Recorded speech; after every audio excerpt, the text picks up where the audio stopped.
Bom, moçada, tudo beleza? Tudo jóia? É o seguinte, vamos dar continuidade aí à nossa temática, né?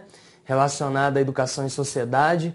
Na última videoaula, a gente falou um pouquinho sobre positivismo, né? Dentre outras questões, mas a gente encerrou, inclusive, falando sobre positivismo e fazendo um item, né? Que já caiu em prova relacionado a essa temática, né? A essa importante corrente que deu também uma certa base teórica para o surgimento de uma nova abordagem, né, que é a chamada abordagem funcionalista. Então, ou seja, nós temos algumas bancas aí como o CESP que adoram cobrar essa abordagem dita funcionalista. Então, um dos elementos-chave da abordagem funcionalista é a visão da escola enquanto instrumento de manutenção das estruturas sociais vigentes. E a gente vai começar falando sobre isso, tomando por base a teoria de um importante sociólogo chamado Émile Durkheim. Vamos lá na tela? Beleza. Olha lá. Então, Durkheim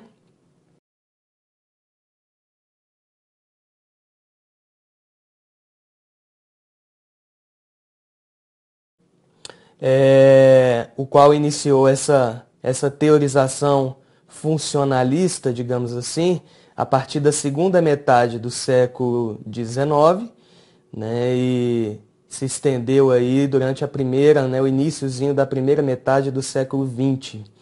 Então, o primeiro tópico aqui que a gente pode frisar, no que se refere à teorização de Durkheim, é o seguinte: a educação pode integrar o indivíduo à sociedade. Então, pode integrar o indivíduo à sociedade. No sentido de que a escola, por exemplo, está a serviço da sociedade. Ou seja, ela tem a função social de evitar a contradição existente entre os interesses pessoais e os interesses sociais. Observando que Durkheim defendia a prevalência dos interesses sociais, ou seja, os interesses ditos coletivos, sobre, portanto, os interesses de cunho pessoal. As gerações adultas exercem uma ação sobre as gerações mais novas. Então, isso daqui já caiu demais, moçada, em prova, né? Então, ou seja, a influência das gerações adultas sobre as gerações mais jovens, mais novas, procurando não apenas desenvolver o potencial da criança, mas, sobretudo, torná-la ser social através da inculcação dos valores sociais estabelecidos na sociedade. Portanto, uma forte influência dos adultos sobre as gerações mais novas. O Estado, né, enquanto um ente político, um ente social, né, que organiza a sociedade como um todo, é o cérebro da sociedade. Assim, sua função é reelaborar e zelar pela moral social. Então vamos destacar aqui, ó, a questão da moral social e a relação do Estado com esse zelo, né, no que tange aí a manutenção de uma certa moralidade social. E Durkheim também discute o conceito de anomia, né? Essa palavrinha também já apareceu algumas vezes em prova. E o que significa anomia? Coloquei aqui do lado para vocês, ó, a ausência das normas sociais. Então, ou seja, a ausência das normas sociais ela é extremamente prejudicial para a sociedade como um todo. Então, Durkheim define a importância das normatizações sociais para a garantia da chamada moral social. Então, se porventura aparecer essa palavrinha aí, anomia, a ausência das normas sociais. Bacana? Beleza. Então, daí a importância de um Estado regulador, de um Estado normatizador, ou seja, na visão de Durkheim, um Estado que seja verdadeiramente forte para organizar a sociedade, moldar o indivíduo para viver harmonicamente nela, enquanto sociedade, e manter, portanto, as estruturas sociais vigentes. Então, são algumas das características aí fundamentais que a gente precisa elencar no que se refere à abordagem dita funcionalista. Tá massa, galera? Então, vamos lá agora fazer um exercíciozinho aí com relação a isso que a gente está falando agora. Olha aí. O item fala o seguinte, na obra da divisão do trabalho social de Durkheim, o termo anomia, olha aqui, olha a anomia aí, refere-se à ausência de regras que governem as relações entre as funções sociais. Beleza. Então, até aqui tudo bem. Está dizendo que a ausência de regras que governem as relações entre as funções sociais. Situação que pode ser detectada em crises industriais e comerciais e em conflitos entre trabalho e capital. Então, ou seja, está fazendo a correlação da ausência de regras em situações, por exemplo, de conflitos entre trabalho e capital. Errado, porque é justamente nessas situações de conflitos entre trabalho e capital onde se gera, inclusive, essa divisão, né, de interesses entre, de maneira geral, interesses de ricos e interesses de pobres. Então, ou seja, aqui não caracteriza a ausência de regras. Pelo contrário, existem regras e que ou uma classe dita socialmente menos favorecida do que a outra, ou vice-versa, entra em conflito com tais regras que, de certa forma, são impostas, de modo geral, pelas classes mais favorecidas, em detrimento das classes ditas menos favorecidas. Opa, tá falando aqui. Beleza. Então, ou seja, é uma situação que pode ser detectada em crises industriais e comerciais em conflitos entre trabalho e capital? Errado. Pelo contrário, aqui não há ausência de regras, né? E sim, há regras estabelecidas e que muitas vezes dentro do modelo de produção capitalista, como já dizia, por exemplo, Marx, as regras elas favorecem uma minoria dominante em detrimento de uma maioria, né, dita proletariada, assalariada, ou seja, aquela maioria que vende a sua força de trabalho em troca de um salário aí no final do mês, né, culminando numa relação de desigualdade entre ricos e pobres, o que Marx chamava, por exemplo, de mais-valia. Então a gente vai falar um pouquinho mais disso assim que eu entrar lá na corrente teórica do marxismo, né? Beleza? Voltando aqui na tela. Aí continuando a teoria funcionalista de Durkheim. Os processos educacionais, segundo Durkheim, são imprescindíveis para a promoção da integração social, tanto em sua forma de solidariedade mecânica, como o era nas sociedades ditas primitivas. Então, ou seja, primeira relação que a gente faz aí. Esse conceito da solidariedade mecânica já caiu também algumas vezes em prova, e a solidariedade mecânica, na visão de Durkheim, se relaciona às sociedades mais antigas, as sociedades ditas primitivas, que eram sociedades o quê? Menos complexas do que a sociedade atual, dita capitalista. Então, eram sociedades menos estratificadas socialmente, podemos dizer assim. Então, menos complexas. Quanto em sua forma de solidariedade orgânica. Então, uma coisa é a solidariedade mecânica, a outra é a orgânica. E a orgânica, portanto, ela já se associa às sociedades ditas modernas ou capitalistas. Portanto, estas sociedades elas já são mais o quê? Complexas, mais estratificadas. Então, ou seja, os níveis sociais são muito maiores do que se compararmos com os níveis, né, sociais que eram estabelecidos nas sociedades primitivas, nas sociedades mais antigas, enfim. Voltando aqui na tela. Então, solidariedade mecânica. Os indivíduos compartilham das mesmas noções, olha aí outra característica, e valores sociais. Então, crenças religiosas e interesses materiais necessários à subsistência do grupo.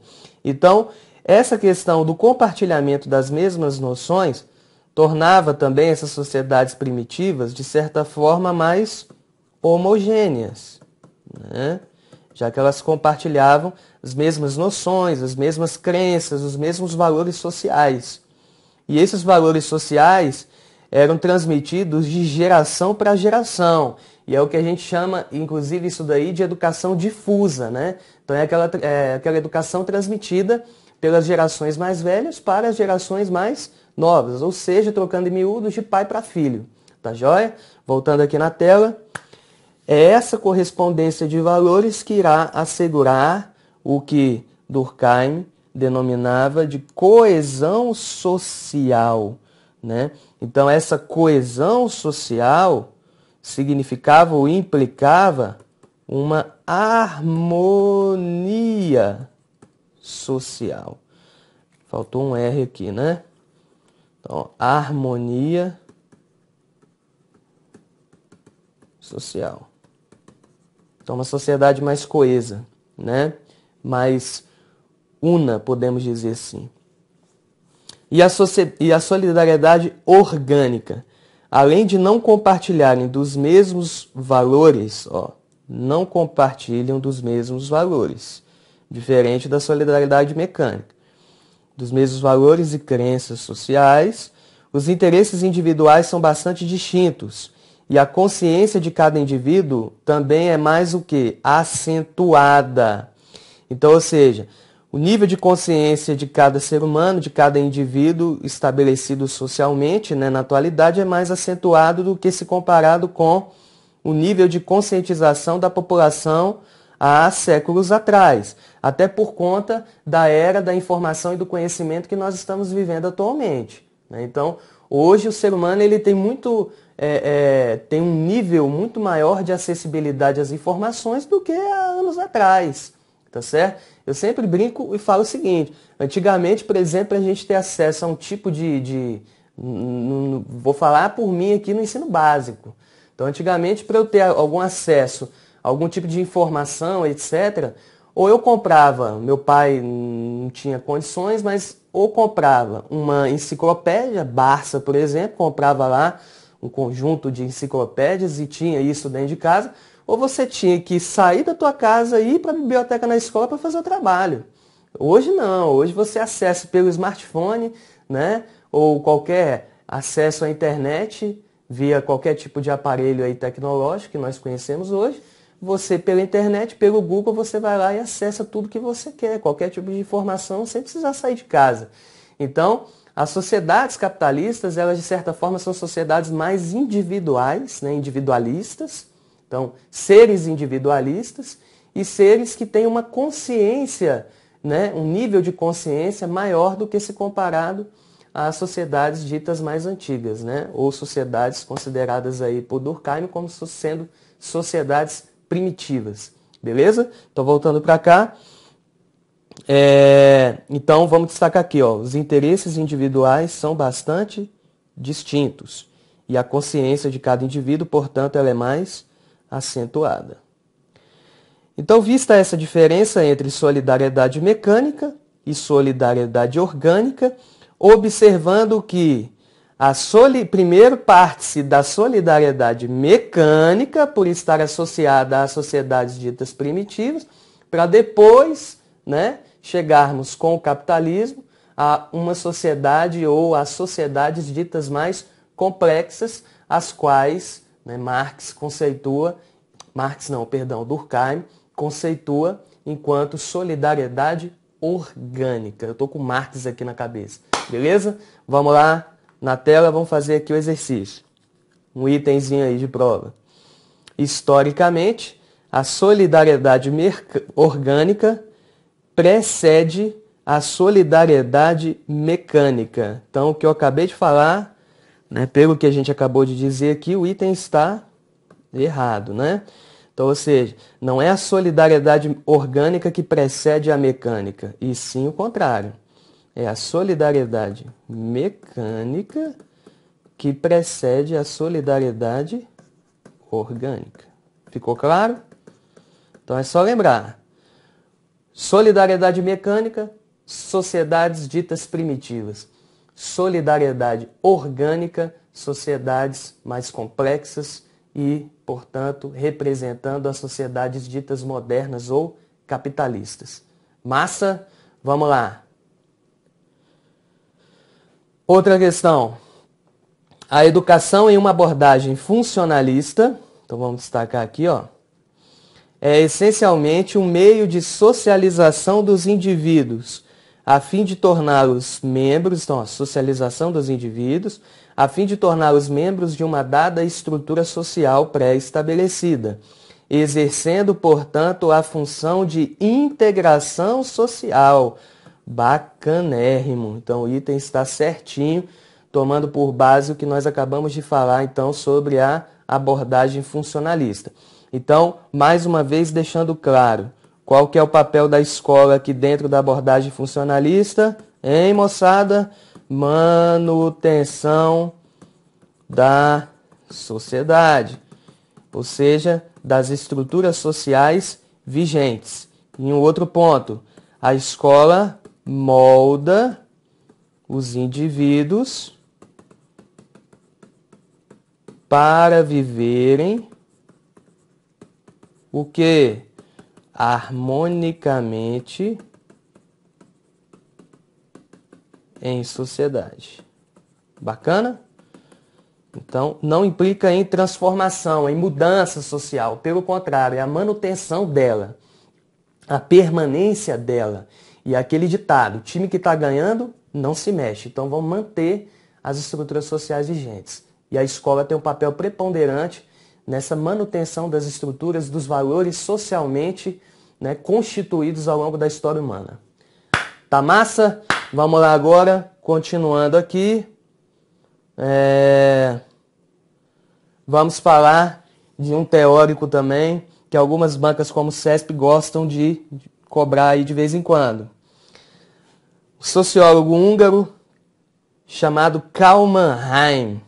Então, Mannheim e a educação enquanto técnica social, né? Então, olha aí um elemento chave para a nossa prova, a visão da educação enquanto técnica social. Mas e aí, Leandro, o que é essa técnica social? Então, vamos lá. Listei aqui 3 características que se associam a esse conceito, tá? A primeira delas, a educação deve ser vista como meio para se alcançar os fins desejados.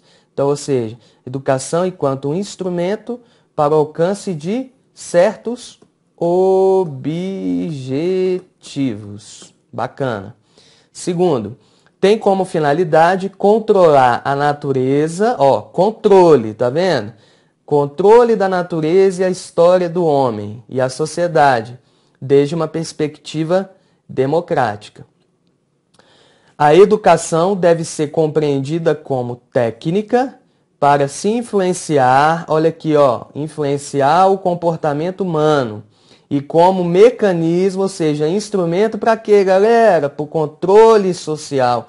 Então, Mannheim também é um dos representantes da chamada abordagem funcionalista, a qual culmina no que mesmo? Na manutenção social. Beleza? Então apareceu lá na prova Mannheim.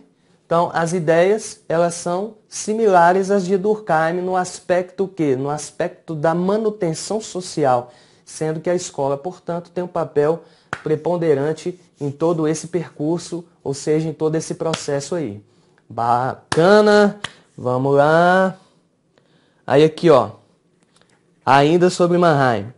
Definiu a educação como o processo de socialização dos indivíduos para uma sociedade harmoniosa, democrática, porém o quê? Controlada, planejada, mantida pelos próprios indivíduos que a compõem.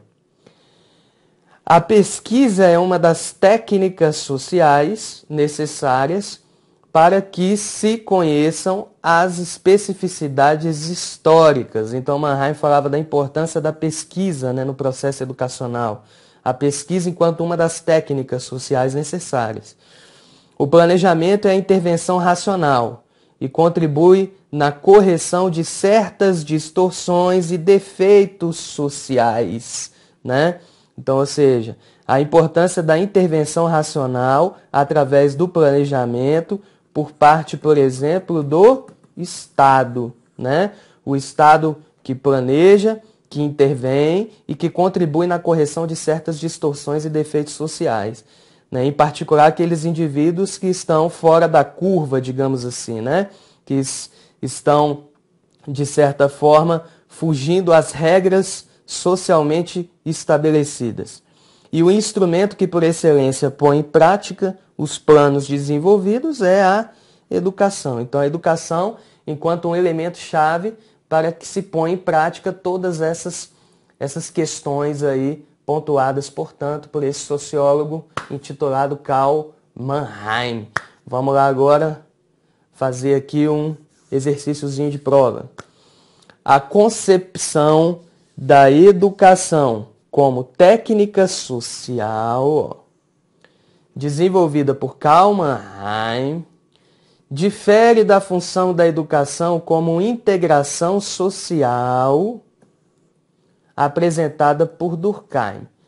Difere, depois de tudo que a gente falou aqui agora, há alguma diferença no sentido não conceitual, porque enquanto Durkheim falava do conceito da integração social, Mannheim trouxe o conceito da técnica social. Mas as características, elas são similares ou não? Então, depois do que a gente acabou de abordar, podemos dizer que há alguma diferença entre essas duas correntes de pensamento? Errado, né, pessoal? Então, é equivocado, vamos aqui na tela, afirmarmos que a concepção da educação como técnica social difere da função da educação como integração.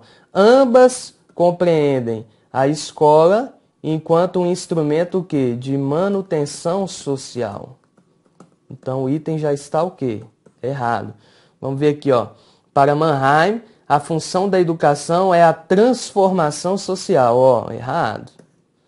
Enquanto para Durkheim, esta deve reforçar as características já existentes na sociedade. Não só para Durkheim, como também para Mannheim. Então, ou seja, para ambos. A educação, portanto, deve reforçar as características já existentes na sociedade. Então, consequentemente, o item aí está errado.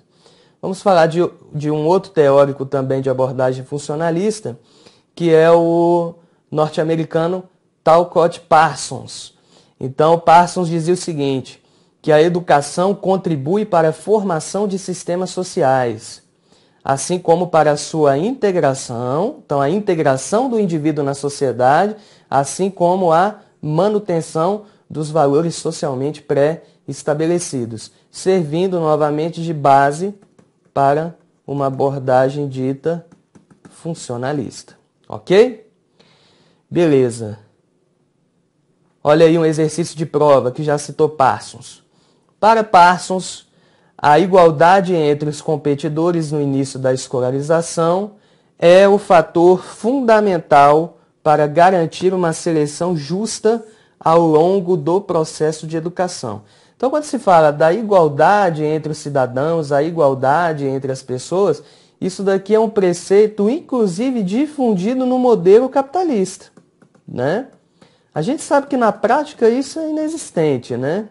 Mas na teoria, inclusive no ideário capitalista, a igualdade entre os competidores, né? A igualdade entre os indivíduos, ela é fundamental.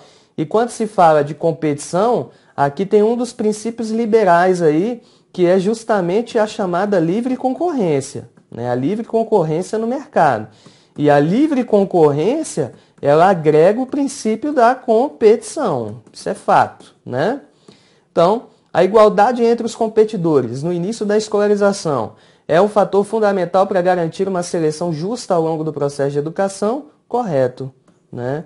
Então, Parsons, inclusive, falava sobre essa questão da importância da igualdade desde o início do processo de escolarização para se garantir, portanto, aí uma seleção mais justa ao longo do processo de vida, né, de cada ser humano, assim como ao longo do processo de desenvolvimento profissional, não só pessoal, mas também desenvolvimento profissional de cada indivíduo. Beleza? Então, voltando aqui na tela, mais um teórico de linha funcionalista, nós podemos citar aí Herbert Spencer, né? Então, Spencer dizia que a educação ela é um instrumento que prepara o indivíduo para uma vida completa, né? Ou seja, a visão da educação de uma forma mais integralizada, né? Então, uma educação de base integral. Então, preparar o indivíduo nos mais diferentes âmbitos, né? Não só no âmbito cognitivo, mas no âmbito afetivo, no âmbito psicomotor, enfim, a importância da educação enquanto um instrumento de formação integral do ser humano. Acreditava que a função principal da educação era formar o caráter, né? O caráter humano. E uma frase célebre de Spencer: a educação deve formar seres aptos para governar a si mesmos e não para serem governados pelos outros. Então, Spencer ele já tinha uma visão um pouquinho diferenciada aí no que se refere ao processo educativo, né, dando a ideia da importância do caráter na formação de cada sujeito e na formação de seres aptos para governarem a si próprios, né? São algumas características aí da teorização de Herbert Spencer. Max Weber, né, outra figura aí de grande relevância para a sociologia. Mais importante que as instituições são as pessoas. Então, mais importante do que as instituições, como, por exemplo, afirmava Durkheim dizia que mais importante do que as pessoas são as instituições. A sociedade ela tem que ser pensada e organizada de forma coletiva e não partindo das questões individuais. Já Weber dizia o contrário, falava mais importante, na verdade, são as instituições. Aliás, são as pessoas e não as instituições, como afirmava Durkheim. Voltando para cá, o objetivo fundamental do educador é proporcionar aos alunos um conteúdo que incentive a reflexão própria. Mas para que isso aconteça, não basta somente estar atento ao conteúdo, mas também à maneira como este é transmitido. Então, na visão de Weber, não adianta o professor se atentar apenas em dominar o conteúdo a ser transmitido, mas também se preocupar com a forma, as maneiras, os mecanismos, né? A metodologia em que estes conteúdos serão, portanto, transmitidos. Não define os fatos sociais como coisas ou mecanismos, mas como interações. Então, os fatos sociais caracterizam, na verdade, interações entre indivíduos, baseando-se nos comportamentos individuais que obedecem a motivações e, portanto, a certos interesses. Tá joia? Então, com isso, a gente finaliza aí mais um bloco de videoaula. Falamos de uma maneira geral aí sobre a corrente funcionalista, os seus principais precursores, né, desses teóricos aí de prova, o que mais geralmente é cobrado foi o primeiro que nós falamos, Émile Durkheim. Os demais, de vez em quando, eles aparecem em alguns itens e algumas questões de prova. Dependendo da banca, eles podem cair com uma frequência maior, né, ou com uma probabilidade maior, como no caso, por exemplo, da banca CESP. E é isso, galera. Então, no próximo bloco, a gente vai falar um pouquinho de marxismo, e aí também faremos alguns exercícios e faremos também a correlação do marxismo com as práticas educativas de maneira ampla. Beleza? Então, fiquem com Deus e até o próximo bloco.